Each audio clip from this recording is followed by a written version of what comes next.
of the notes on nomenclature and transcription.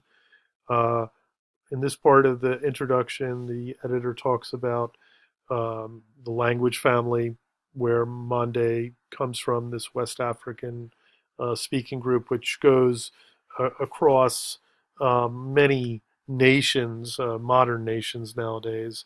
There's about 20 million speakers of the Manding language, okay, that he's paying attention to here, or he's pointing out. Variation in names, I've mentioned this before. Key element of oral culture, right?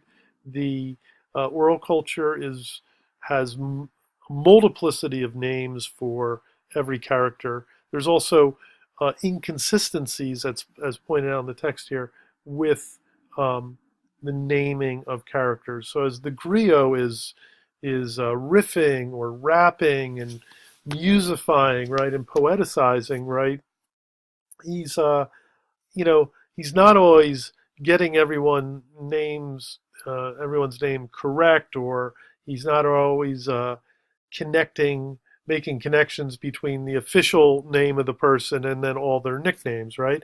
But this is all part of improvisation. This is all part of the free play of the musico-poetic experience, right? But for us as Westerners, we're a little bit, verklempt, if I may use that word, with sort of names. We're very into sort of singular names, set names, standardized names, right? And so this sort of playfulness and variation in naming can be a little bit disconcerting.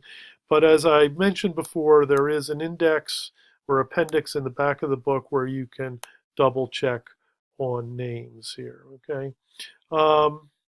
And then finally, just this note on, again, something I mentioned, untranslated words. So again, part of translation theory is not to translate everything, that certain words are, powerful, specific to the culture, hard to translate.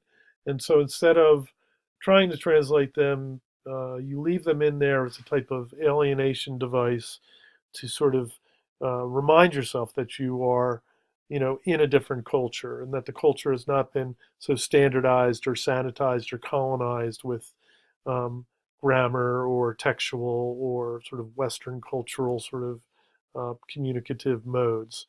So you want to keep that in mind. And again, there is an appendix at the end of the book for that, for this, what pops up every now and then.